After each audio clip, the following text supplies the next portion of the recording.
মিমের আব্বু বলে উঠল, মেয়েটাকে শুধু শুধু কষ্ট দিলেন ফুপু। যেখানে ওর কোনো দোষই ছিল না, সেখানে ওকে এতগুলো কথা শুনিয়ে দেবার মানেটা কি? আব্বুর কথার প্রতি উত্তরে আনোয়ারা দাদি আবার কথা বলতে চাইলে মিম বেশ দুঃসাহসিকতার পরিচয় দিয়ে দাদির উদ্দেশ্যে বলে উঠল, সম্পূর্ণ কথা না জেনে এভাবে হুটহাট পাগলরাই কথা বলে বসে। কিন্তু আপনি তো একদম সুস্থ সবল মানুষ দাদি, তাহলে আপনি কি চিন্তা করে আপুকে ওসব কথা শোনালেন? কথাগুলো বলে মিম সেখানে আর এক মুহূর্ত দাঁড়ালো না, সেখান থেকে বেরিয়ে এলো। কারণ মুখ ফসকে অনাকাঙ্ক্ষিত কিছু বেরিয়ে গেলেই বাকিরা তখন তাদের নানা রকম রূপ ও কথা শোনাবে। ফলে যতটা কথা না বললেই নয় ততটা বলেই সেখান থেকে চলে এসেছে। মিম সেখান থেকে বেরিয়ে এসে ড্রয়িং রুমে বসলো আর রেগে দাঁত কিরমির করতে লাগলো আনোয়ারা দাদির ওপর। আনোয়ারা দাদির চোখে মিমরা তিন বোন এবং তাদের আম্মু কাঁটা স্বরূপ। মিমের আম্মু আনোয়ারা দাদির চোখে খারাপ হওয়ার কারণও রয়েছে, কারণ আম্মু দাদার বংশের বড় আর প্রথম বউ হওয়া সত্ত্বেও কোনো ছেলে জন্ম দিতে পারেনি।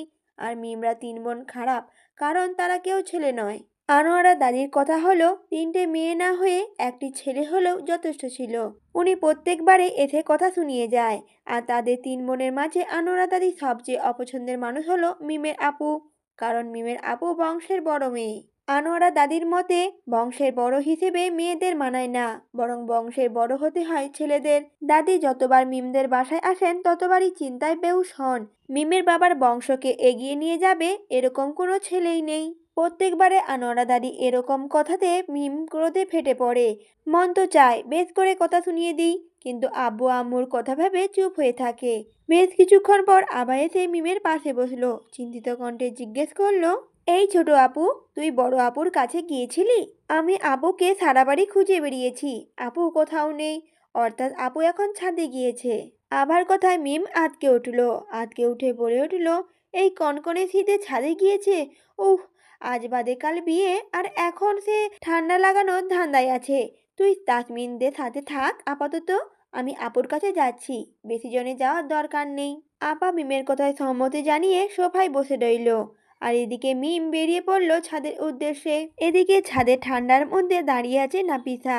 নাফিসা দাঁড়িয়েই কান্না করছে। এই ঠান্ডার মধ্যে জমে যাওয়ার অবস্থা। মিম দ্রুত তার পা বাড়িয়ে একটা শাল নিয়ে শরীরে জড়িয়ে দেয় আপুর। মিম আপুর উদ্দেশ্যে বলে ওঠে, এই কনকনে ঠান্ডায় তুই দাঁড়িয়ে আছিস, কান্না করছিস? আজ বাদে কাল বিয়ে, অথচ তুই ঠান্ডা লাগানোর ধান্দায় আছিস। প্রত্যুত্তরে নাফিসা বলে ওঠে, তুই চলে যা এখান থেকে। মিম তখন বলে ওঠে দুষ্টুমির সুরে, আরে চল তো আপু, এত ঢং করিস না। আমি তোর নায়ক না যে তুই জিদ করবি আর আমি তোর পিছু পিছু ঘুরবো। আর ফিল্মি হিরোদের মতো পিছন থেকে একটা থাল দিয়ে আমি তোকে জড়িয়ে ধরবো। এসব করার জন্য তো ইমাদ ভাইয়া আছে, ডাকবো নাকি ইমাদ ভাইয়াকে? মিমের দুষ্টু কথা শুনে তৎক্ষণাৎ আপুর ঠোঁটের কোণে মৃদু হাসি রেখা ভেসে উঠল। পূর্ণিমার চাঁদের আলোয় আপুর এই মিষ্টি হাসি স্পষ্ট দেখতে পেল মিম। মিমের দুষ্টুমির কথাগুলো শুনে আপুর রাগ অভিমান যে গলে গিয়েছে তা ভাবতেই ছোট্ট করে নিঃশ্বাস ফেলল মিম। রাতের স্তব্ধ কনকনে পরিবেশ উপভোগ করছে দুজনে। কিছুক্ষণ পরে তারা উপর থেকে নিচে চলে এলো। রুমে আসতেই দেখে আভা, তাসমিন, লামিয়া এবং তাদের আরো ছোট ছোট দুটো চাচাতো বোন মিলে খেলাধুলা ও গল্প গুজবে মেতে উঠেছে। রুমে মিমের আর আপুর উপস্থিতি টের পেয়ে আভা, তাসমিন ও লামিয়া তাদের দিকে এগিয়ে এলো। আভা চিন্তিত সুরে বলে উঠল, আপু তুমি ঠিক আছো? আপু প্রতি উত্তরে বলে উঠল, হ্যাঁ সে ঠিক আছে। মিম তার পরনের শালটা ভালোভাবে জড়িয়ে আপুর সামনে একটা চেয়ার টেনে বসে পড়ল। আচমকা তাদের চমকে দিয়ে আপুর ফোনটা উচ্চস্বরে বেজে উঠল। আভা আপুর ফোনটা হাতে নিয়েই বলে উঠল, আননোন নাম্বার থেকে ফোন এসেছে আপু। আভার কথা মিমের কর্ণধারে আঘাতপ্রাপ্ত হতেই তার গলা শুকিয়ে এলো। মিম ঘাবড়ে গিয়ে আপুর দিকে চেয়ে রইল এবং বিস্ময়ের ব্যাপার এই যে আপু মিমের দিকে তাকিয়ে রয়েছে। মিমের আপু দ্রুত আবার হাত থেকে ফোনটা নিয়ে নিল। ফোনের স্ক্রিনের দিকে কিছুক্ষণ দৃষ্টিতে তাকিয়ে রইল। তারপর নিজের আতঙ্কিত মুখখানা আড়ালে নেবার ব্যর্থ প্রচেষ্টা করে মিমের আপু জোরপূর্বক হেসে বলে উঠল, আরে মাঝে মাঝে এসব আননোন নাম্বার থেকে ফোন আসে, ফোন রিসিভ করলেই বিপদ। এটাও না ওরকম বোধ হয়। কথাটা বলেই মিমের আপু চট করে ফোনটা কেটে দিল। নাফিসার এরকম প্রতিক্রিয়া দেখে মিমের সন্দেহ কিঞ্চিত গাঢ় হলো। তৎক্ষণাৎ সে সিদ্ধান্ত নিল একান্তে কিছু সময় নিয়ে আপুকে এ ব্যাপারে জিজ্ঞাসা করবে। কয়েক সেকেন্ডের মাঝে আপুর ফোনে পুনরায় সেই নাম্বার হতে আবার কল এলো। এবার আপুকে মিম বলল, রিসিভ করে দেখো কে কল করেছে, লাউড স্পিকারে দিয়ে রেখো। আননোন নাম্বার থেকে কল করে কিছু বললে আমরা চারজন তো আছি, তুমি রিসিভ করো আপু। মিমের কথায় আপু অনিচ্ছা সত্ত্বেও কলটা রিসিভ করলো আর সালাম দিল। ফোনের অপাশের ব্যক্তিটি তৎক্ষণাৎ জবাব দিল, ওয়ালাইকুম আসসালাম। ওপাশে ইমাদের কণ্ঠ শুনে আপুর চেহারা স্বস্তির ছাপের দেখা মিলল। মিমও খানিকটা স্বস্তি পেল এতে। সালামের উত্তর দেওয়ার সাথে সাথে ইমাদ স্বস্তির সহিত বলে উঠলেন, যাক বাবা, ফোন তো রিসিভ করলে। আমি তো ভেবেছিলাম আননোন নাম্বার দেখে আজ বোধহয় ফোনটা কেটেই দিবে, আর ধরবে না তুমি। মিমের আপু এবার স্বাভাবিক হয়ে এসেছে। ইমাদের কথা শুনে ঠোঁটের কোণে মৃদু হাসি রেখা ফুটিয়ে বলে উঠল, প্রথমে একটু ঘাবড়ে গিয়েছিলাম বলে রিসিভ করিনি। আপনার ফোন কোথায় আর কার ফোন দিয়ে কল করেছেন আপনি? ইমাদ বলল, আমার ফোনের ব্যাটারি একদম ডাউন হয়ে গিয়েছে। 10 মিনিট আগে চার্জ দিয়েছি। এটা আদিসের নাম্বার। ওর ফোন থেকেই কল করেছি তোমাকে। তুমি এর নাম্বারটা সেভ রেখো, প্রয়োজনে ভবিষ্যতে কাজে লাগতে পারে। আপু বলল, ঠিক আছে, সেভ করে রাখবো। এরপর খানিক সময়ে নীরবতা বিরাজ করলো দুজনের মাঝে। এদিকে লাউডস্পিকারে থাকায় ফোনটা সবাইয়ের মুখে দুষ্টু হাসির রেখা মিলল। এদিকে মিমের আপু কথা বলার জন্য বসা থেকে উঠে দাঁড়াতে নিলেই সবাই চোখ গরম করে তাকে বসিয়ে দিল আবার। ফলস্বরূপ মিমের আপুও তাদের দিকে চোখ গরম করে তাকালো। কিন্তু তাদের দল ভারী হওয়ায় মিমের আপুর এ যাত্রায় জিতে উঠতে পারল না। আর মিম আপুর কানে কানে ফিসফিস করে বলে উঠল, এখানেই কথা বলো আপু, আমরা দেখতে চাই প্রতি রাতে ঘন্টার পর ঘন্টা তোরা কি কথা বলিস। মিমের কথা শুনে মিমের আপু আবার উঠতে গেলে পুনরায় তাকে বসিয়ে দিল। আপুর সাথে এমন দুষ্টুমি করার সুযোগ তারা কেউ হাতছাড়া করতে চাইল না। এদিকে বেশ কিছুক্ষণ পর ইমাদ মিহি সুরে বলে উঠল, কথা বলছো না কেন নাফিসা? কিছু বলার নেই আমাকে? মিমের আপু তো চুপচাপ বসে রইল। তাদের সামনে যে কথা বলতে পারছে না এটা ভালোভাবে বুঝতে পারলো তারা। আপুর এহেন অবস্থা দেখে এবং ইমাদের কণ্ঠস্বরে পরিবর্তন দেখে তারা চারজনে মিটিমিটি হাসতে লাগলো। ইমাদ পুনরায় বলল, কি ব্যাপার নাফিসা, তুমি কি আমার উপর রেগে আছো? তৎক্ষণাৎ নাফিসা বলে উঠল, আরে না না, আমি আপনার উপর রেগে থাকবো কেন? প্রতি উত্তরে ইমাদ বলল, তাহলে কথা বলছো না কেন? মিমের আপু পুনরায় মৌনতা পালন করলো। ইমাদ খানিক বাদে কণ্ঠে পূর্বের সুর বজায় রেখে বলল, মিস করছো না আমাকে? আমি কিন্তু তোমাকে খুব মিস করছি।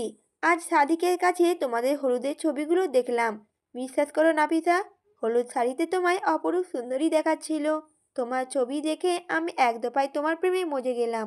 ইমাদের কথা শেষ হতে না হতেই তারা চারজন নিজেদের উপস্থিতি টের পাতে একত্রে বলে উঠল, ওহো বলে চেঁচিয়ে উঠল। তাদের এহেন কাজে হয়তো ইমাদ হতভম্ব হয়ে গেল।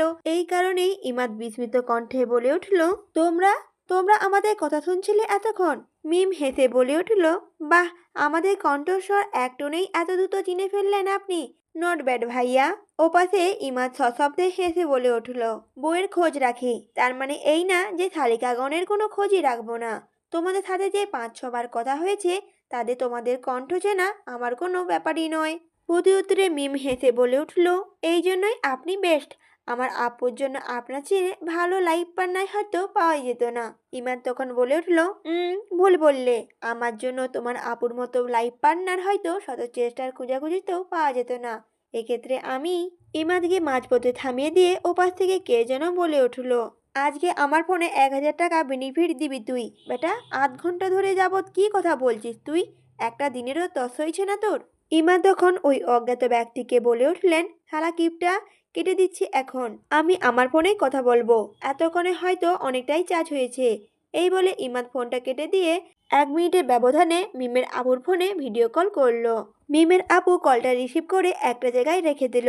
তারপর চারজন বসে পড়ল ফোনের চারপাশে। স্ক্রিনে ইমাদ দেখা মিলতেই তারা একে একে চারজন সালাম দিল তাকে। তিনিও সালামের জবাব দিয়ে টুকটাক কথা বলতে শুরু করলো। কথার এক পর্যায়ে মিম রসিয়ে রসিয়ে বলে উঠল ওনাকে, তা আপনি যে আপুর প্রেমে এক দফা পা পিছলে পড়লেন তাতে আপনার অনুভূতি কেমন? প্রতি উত্তরে ইমাদ মুচকি হেসে বলে উঠল, পা পিছলে পড়ার মতো যেমন অনুভূতি হয় ঠিক তেমনটাই অনুভূতি হচ্ছে আমার। অথচ ব্যথা করছে বুকটায়, প্রচন্ড ব্যথা। ইমাদের এই কথায় আপুর লজ্জায় মিয়ে গেল। তবে মিমরা উচ্চস্বরে হেসে উঠল। মিম আবার বলল, তাই নাকি ভাইয়া? প্রেমে পড়লে যে এত ব্যথা হয় তা তো জানতামই না আগে আমি। ইমাদ মুচকি হেসে বলে উঠল, প্রেমে পড়নি তো তাই কখনো জানো না। এজন্য এমন অনুভূতি হয়তো তোমার। একবার কারোর প্রেমে পড়ে দেখো, ব্যথার সাথে সাথে অনেক অনুভূতির সাথে পরিচিত হবে তুমি। তখন মিম তো গর্বের সহিত বলে উঠল, ওসব প্রেম টেম আমার পক্ষে হবে না। আমি তো পাই রাখছি না কখনো ওসব জায়গায়। মিমের কথার উত্তরে এবার নাফিসা বলে উঠল, এসব থেকে এত দূরত্ব বজায় রেখে চলিস তো, দেখিস অতি শীঘ্রই তুই এসবে মারাত্মকভাবে ফেঁসে যাবি। তখন আমরা সবাই বলবো, ফান্দে পড়িয়া বগা কান্দে রে। কথাটা বলেই উচ্চস্বরে হেসে উঠল সবাই মিলে।